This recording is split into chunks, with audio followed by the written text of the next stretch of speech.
अस्सलामुअलैकुम। जमात पंजुम मज़मून माहौल का मुताला हिस्सा अव्वल उन्वान सबक नंबर 10 भारत का तारुफ। प्यारे बच्चों, पिछले पीरियड में हमने इस सबक का पार्ट 2 देखा जिसमें भारत सियासी ये नक्शा देखा है ना। इसमें हमने सबसे पहले अपनी रियासत ढूंढी। हमारी रियासत यानी महाराष्ट्र, उसकी राजधानी कौन सी है जहां हम खुद रहते हैं, जैसे मुंबई है ना, ये उसकी राजधानी है। उसके बाद हमने शुमाली रियासत, जनूबी रियासत, फिर मशरक़ की जानिब 8 रियासतें ये पढ़ा। फिर सबसे बड़ी रियासत, सबसे छोटी रियासत, मरकज़ के ज़ेर इंतज़ाम इलाके, ये सारी चीज़ें इस नक्शे में देखा। उसके बाद दूसरा नक्शा यानी भारत का सियासी नक्शा ये भी पढ़ा है ना। उसमें हमने क्या किया, सारी रियासतों को अलग अलग नाम दिया और उनकी राजधानी भी इंडिकेट किया, कौन कौन सी उसकी राजधानी है, राजधानी लिखा कलरफुल अलग अलग कलर से। उसके बाद अब हमने ये भी देखा कि समंदर के किनारे किले बनाए गए हैं, जैसे कोकन की तरफ एक किला है, उसका नाम है जंजीरा, तस्वीर देखा हमने उसकी। तो ये सारी चीज़ें हमने पार्ट 2 में देखा। आज हम पार्ट 3 करेंगे। चलिए बढ़ते हैं आगे की तरफ। अब ये वाला नक्शा आप निकालिए, आपकी किताब में, दरसी किताब में नक्शा है ना, ये नक्शा निकालिए और इसे गौर से देखिए और फिर मैं जो पूछूंगी उस सवाल के जवाब दीजिए। जैसे देखिए सवाल नंबर 1, अपनी रियासत में ज़ाफ़रान कहाँ से लाया जाता है। अब आपको देखिए नज़र आ रहा है ये ज़ाफ़रान है, हाँ यह लिखा हुआ है और ये ज़ाफ़रान है। ये कहाँ मिल रहा है, कौन सा इलाका है, बताइए तो भला, आपको पता है ना, बताइए। ये इलाका है जम्मू कश्मीर है ना। हमारी रियासत में ज़ाफ़रान कहाँ से आता है, तो जम्मू कश्मीर से आता है, याद रहेगा ना। देखिए आपके नक्शे में भी आपको ढूंढेंगे तो मिलेगा जम्मू कश्मीर। उसके बाद नेक्स्ट देखिए चाय की पत्ती। अब आपको देखिए चाय की पत्ती कहाँ नज़र आ रही है, नक्शे में देखिए। सवाल नंबर 2 है, किन रियासतों में चाय की पैदावार होती है। अब कौन सी रियासतें हैं जहाँ चाय उगती है, चाय की पैदावार होती है, तो आपने पढ़ा भी है ये कौन सा इलाका है। तो देखिए यहाँ पर दिख रहा है आसाम और मेघालय है ना। आसाम और मेघालय में चाय की पत्ती की पैदावार होती है, ठीक है। चलिए अब देखिए लौंग, देखिए लौंग हमको कहाँ से मिलती है, ये लौंग है। अब ये लौंग हिंदुस्तान के नक्शे में कहाँ मिलती है, हम अपनी रियासत में लौंग कहाँ से लाया जाता है, यानी हम कहाँ रहते हैं, महाराष्ट्र में। अब ये महाराष्ट्र में हम लौंग कहाँ से लाते हैं, तो देखिए ध्यान से, तो केरला और तमिलनाडु है ना, ये दोनों इलाकों में लौंग मिलती है और यहाँ से हमारे महाराष्ट्र में जाती है, ठीक है। चलिए अब देखिए सेब। अब ये आपको तो सबको पता भी होगा है ना, बहुत सारों को पता होगा कि सेब पैदा करने वाली भारत की रियासतें कौन सी हैं, कौन सी रियासत में सेब ज़्यादा पैदा होता है ना। चलिए बताइए, देखिए यहाँ पर नज़र आ रहा है जम्मू कश्मीर और हिमाचल प्रदेश है ना। ये दोनों इलाकों में सेब की पैदावार बहुत ज़्यादा होती है, याद रहेगा। चलिए अब संतरे देखते हैं कि हमारे हिंदुस्तान में संतरे कहाँ से कहाँ पहुँचते हैं, ठीक है। तो ये संतरे हैं है ना। सवाल नंबर 5 है, नागपुर के संतरे बीकानेर भेजने के लिए रास्ता बताइए। अब नागपुर से संतरे बीकानेर कैसे जाते हैं, तो नागपुर से नासिक पहुँचे, उसके बाद गुजरात गए और गुजरात से बीकानेर, ये उनका रास्ता है। इस रास्ते से वो बीकानेर पहुँचते हैं। नागपुर के संतरे पहले नासिक जाते हैं, फिर गुजरात जाते हैं और फिर बीकानेर पहुँचते हैं। चलिए अब आम देखते हैं, ये आम है। सवाल नंबर 6 है, रियासत मगरबी बंगाल तक आम भेजने का रास्ता बताइए। अब आम, हापुस आम, ये ज़्यादातर कहाँ होता है, रत्नागिरी में है ना। अब ये आम हमें मगरबी बंगाल तक पहुँचाना है, वहाँ भेजना है, तो इसका रास्ता देखिए, तो गोवा, कर्नाटक, चेन्नई, यानम, कोलकाता और लास्ट में मगरबी बंगाल। ये रास्ता है मगरबी बंगाल तक आम पहुंचने का।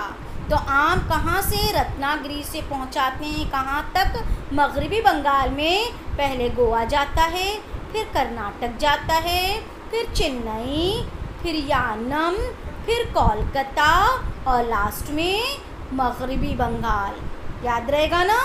नेक्स्ट चलिए कॉफ़ी देखते हैं। ये कॉफ़ी है, ठीक है। अब यहाँ पर सवाल नंबर 7 है, रियासत मगरबी बंगाल तक कॉफ़ी भेजने का रास्ता मुतय्यन कीजिए।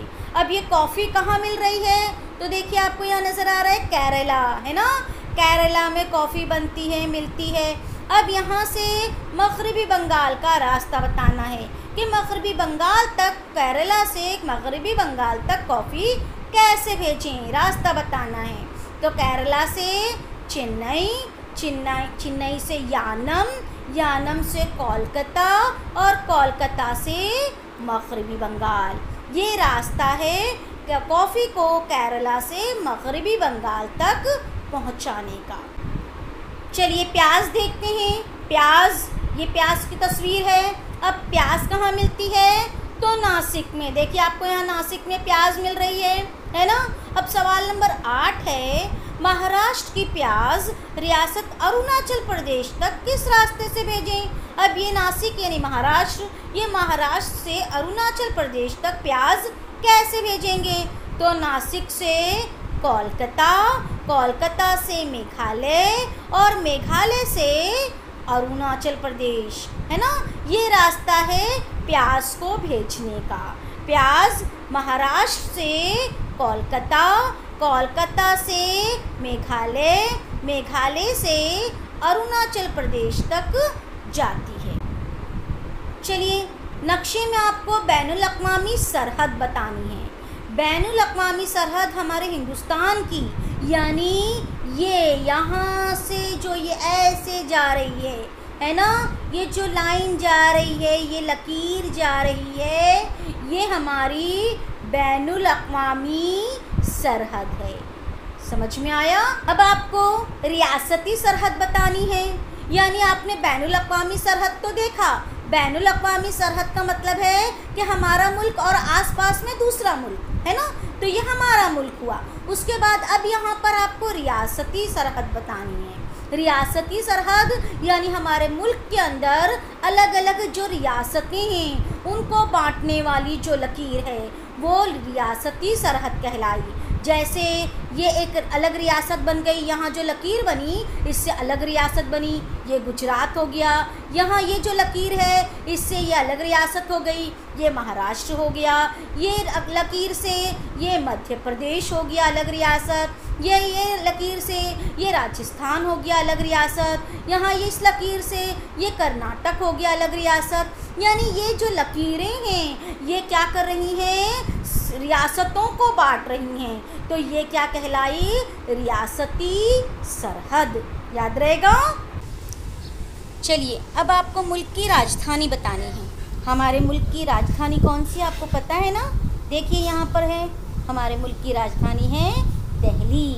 अब ये दिल्ली जो है ये हमारा मरकज़ है, मुल्क की राजधानी है और यहीं से पूरे मुल्क की देखभाल होती है। यानी ज़ेरे इंतज़ाम इलाके हैं, पूरे मुल्क का इंतज़ाम दिल्ली से होता है, देखभाल दिल्ली से होती है।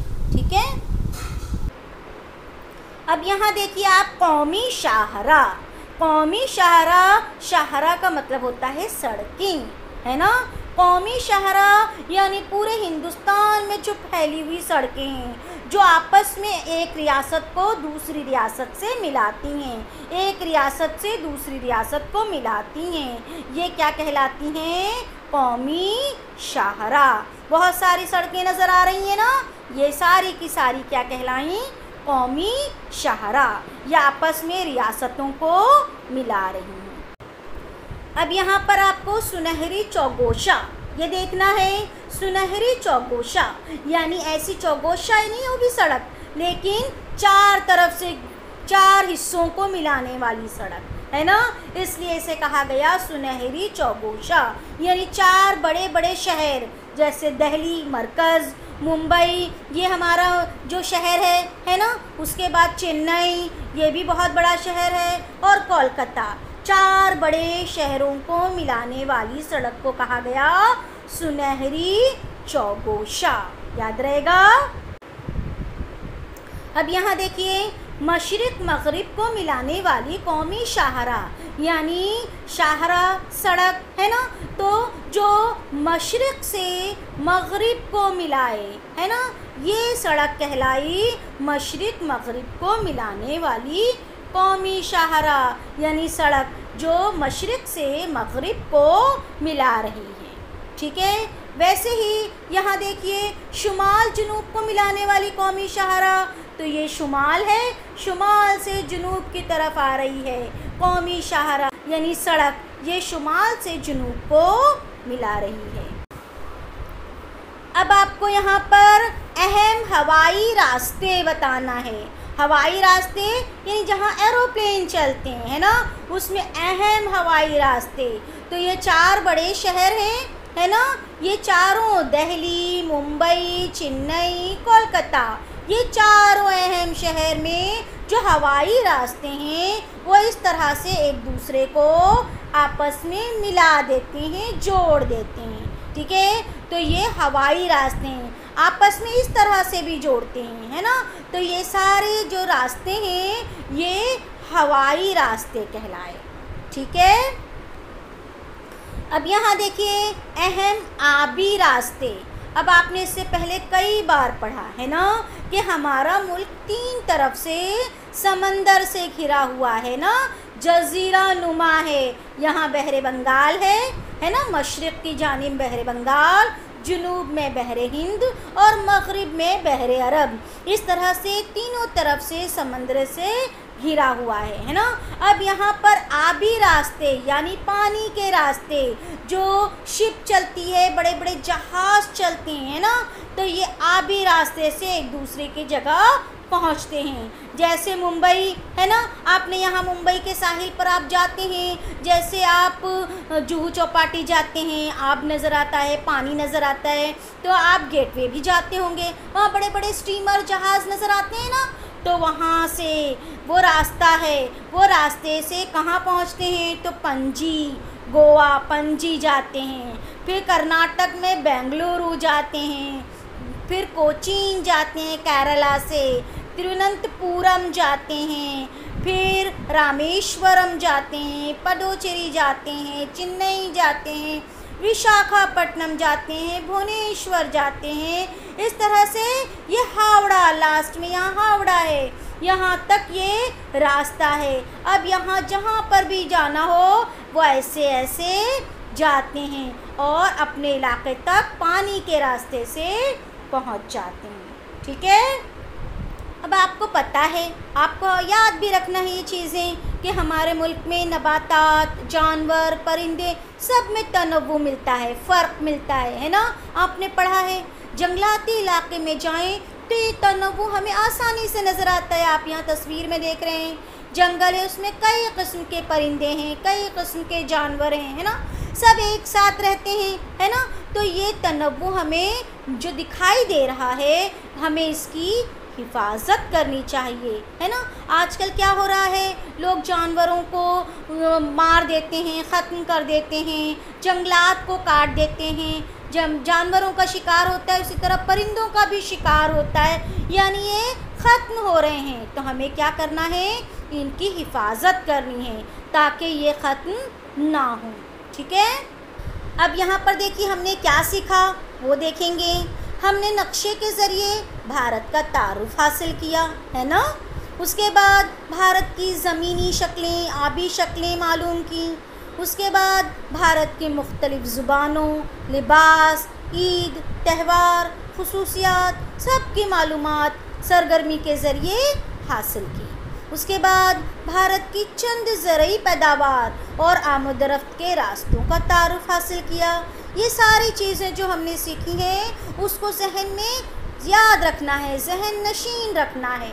ठीक है। आपकी किताब में जो सरगर्मी है, ये 3 सरगर्मियाँ आपको नज़र आ रही है, उसमें से कोई भी एक सरगर्मी जो आपको पसंद हो वो कीजिए। जैसे नंबर 1 है, भारत की शुमाली सरहद पर वाक़े ज़ैली रियासतों में से किसी एक रियासत की अवामी ज़िंदगी के बारे में मालूमात तस्वीरों के साथ ज़ख़ीरा कीजिए। हाँ, शुमाली सरहद पर बहुत सारी रियासतें हैं ना, उसमें से कोई भी एक रियासत ले लीजिए और उनकी अवामी ज़िंदगी के बारे में कुछ तस्वीरें जमा कीजिए, ठीक है, और उसको चिपकाइए। नेक्स्ट नंबर 2 है, यक किरदारी तमसील पेश कीजिए। मैं रियासत बोल रही हूँ, यानी एक रियासत, अपने आप को एक रियासत तस्लीम कीजिए और उस पर कुछ पैराग्राफ, एक आध पैराग्राफ लिखिए। मैं खुद एक रियासत हूँ और मैं क्या फ़ील करती हूँ, क्या महसूस करती हूँ, वो लिखिए। नेक्स्ट नंबर 3 है, आपके इर्द गिर्द रिहाइश पजीर लोग जो ज़ुबानें बोलते हैं उसकी मालूमात हासिल कीजिए। वो ज़ुबानें कौन कौन सी रियासतों की हैं, बयाज़ में लिखिए। यानी आपके इर्द गिर्द मुख्तलिफ़ ज़ुबानों के बोलने वाले लोग होते हैं, जैसे कोई गुजराती बोलता है, कोई मद्रासी बोलता है, कोई पंजाबी बोलता है ना, कोई कन्नड़ बोलता है। मुख्तलिफ़ ज़ुबानों के बोलने वाले लोग हमारे यहाँ आसपास में रहते हैं। तो उन रियासतों की ज़ुबानें कौन कौन सी हैं, आप उसको देखिए, सोचिए और अपनी बयाज़ में फ़हरिस्त तैयार कीजिए, ठीक है। अगर आपको ये वीडियो पसंद आए तो हमारे चैनल को लाइक, शेयर और सब्सक्राइब कीजिए, ताकि हम जो भी वीडियो अपलोड करें उसकी नोटिफिकेशन आपको मिल सके। शुक्रिया। अल्लाह हाफिज़।